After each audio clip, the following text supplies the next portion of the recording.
नमस्कार दोस्तों, ये video editorial compilation for mains का पार्ट है। आप प्लेलिस्ट में जाके एडिटोरियल की वीडियोस पेपर वाइज और टॉपिक वाइज देख सकते हो। और अगर आप दिसंबर 2019 के बाद की वीडियोस को देखना चाहते हो तो वीडियो के नीचे मौजूद ज्वाइन बटन की सहायता से आप मेंबरशिप को ज्वाइन कर सकते हो। चलिए डिस्कशन स्टार्ट करते हैं। आप जीएस पेपर 2 के इस टॉपिक से आर्टिकल को रिलेट कर सकते हो। 3 राइटर्स ने मिलकर ये आर्टिकल लिखा है, रॉबिन एंड्रयूज, स्टीवंस और डोलस चू। सबसे पहले आप मुझे ये बताइए कि एंग्लो इंडियंस कौन होते हैं। एंग्लो इंडियंस देखो, 2 प्रकार के लोगों को कहा जाता है। एक तो वो लोग जिनके पूर्वज मिक्स हों, मतलब जैसे या तो हस्बैंड इंडियन हो, वाइफ ब्रिटिश हो, या फिर वाइफ हस्बैंड हो और हस्बैंड इंडियन हो। तो जिनके मिक्स्ड पूर्वज हैं उनको एंग्लो इंडियन कहा जाता है। या फिर ऐसे लोग जो ब्रिटिश डिसेंट के थे, ब्रिटिश मूल के थे, लेकिन जिनका जन्म इंडिया में हुआ और बाद में वो इंडिया में ही रहने लगे। तो इन 2 टाइप के लोगों को एंग्लो इंडियन कहा जाता है। जब देश आज़ाद हुआ था तो उस समय all India Anglo Indian association के अध्यक्ष, जिनका नाम था फ्रैंक एंथनी, ये महात्मा गांधी के पास गए थे और महात्मा गांधी को बोला था इन्होंने, देखो कोई भी ऐसा राज्य भारत में नहीं है जहाँ पर एंग्लो इंडियंस की संख्या अच्छी खासी हो, मतलब या फिर वो कॉन्सेंट्रेटेड हो, वो पूरे भारत में फैले हुए हैं, तो उनकी रिप्रेजेंटेशन जरूरी है पार्लियामेंट में। तो महात्मा गांधी के कहने पर हमारी संविधान असेंबली ने ये प्रोविज़न किया था संविधान में, अगर राष्ट्रपति को लगता है लोकसभा में Anglo Indian community adequate represented नहीं है, इनएडिक्वेटली रिप्रेजेंटेड है, तो राष्ट्रपति के द्वारा एंग्लो इंडियन कम्युनिटी के 2 मेंबर्स को नॉमिनेट किया जा सकता है। और लेजिस्लेटिव असेंबलीज में, यानी जो स्टेट असेंबलीज हैं, वहाँ पर गवर्नर के द्वारा एक एंग्लो इंडियन कम्युनिटी के मेंबर को नॉमिनेट किया जा सकता है अगर गवर्नर को लगता है स्टेट असेंबली में एंग्लो इंडियन कम्युनिटी की प्रॉपर रिप्रेजेंटेशन नहीं है। और इस चीज़ को अमली जामा पहनाया था सरदार वल्लभ भाई पटेल के, जो उस समय चेयरमैन थे advisory committee on fundamental rights minority tribal excluded areas के। इस प्रोविज़न ने देखो अभी तक अच्छा काम किया है। जो एंग्लो इंडियन कम्युनिटी के मेंबर्स नॉमिनेट होते हैं लोकसभा में या फिर स्टेट असेंबलीज में, उन्होंने एंग्लो इंडियन कम्युनिटी के लिए काम किया है, इंडिया में उनके वेलफेयर के लिए काम किया है, उनकी आवाज़ को उठाया है, उनकी प्रॉब्लम्स को एड्रेस करने की कोशिश की है, उनकी जो समस्याएं हैं वो जनता के सामने लाए हैं।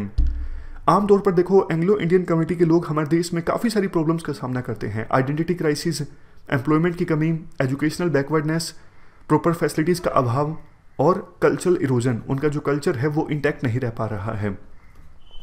तो इन समस्याओं के समाधान के लिए एंग्लो इंडियन कम्युनिटी का रिजर्वेशन जरूरी है लोकसभा में और स्टेट असेंबलीज में। बट अब कैबिनेट के द्वारा क्या किया गया, इस रिजर्वेशन को स्क्रैप कर दिया गया।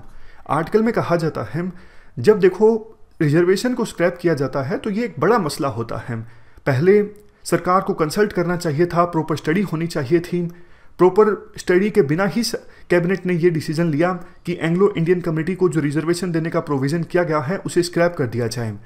देखो बहुत सारे ग्रुप्स हैं जो एंग्लो इंडियन कम्युनिटी के लिए काम करते हैं ग्रास रूट लेवल पर, और उनका ये एक्सपीरियंस रहा है कि एंग्लो इंडियन कम्युनिटी की जो सिचुएशन है वो अच्छी नहीं है। इवन सेंसस रिपोर्ट 2011 भी यही कहती है।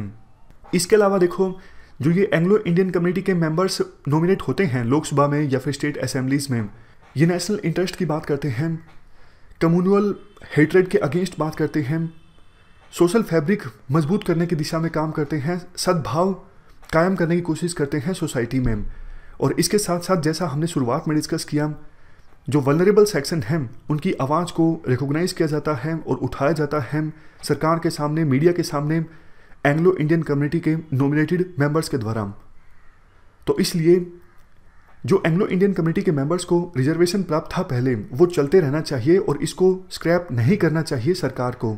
तो ये हमने पूरा आर्टिकल डिस्कस किया एंग्लो इंडियन कम्युनिटी के बारे में। चलते हैं आगे। नेक्स्ट आर्टिकल हमारे देश की इकोनॉमिक सिचुएशन के बारे में है।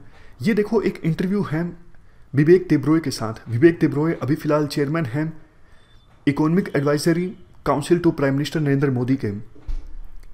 तो कुछ इंपॉर्टेंट बातें हम इस आर्टिकल से एक्सट्रैक्ट करें।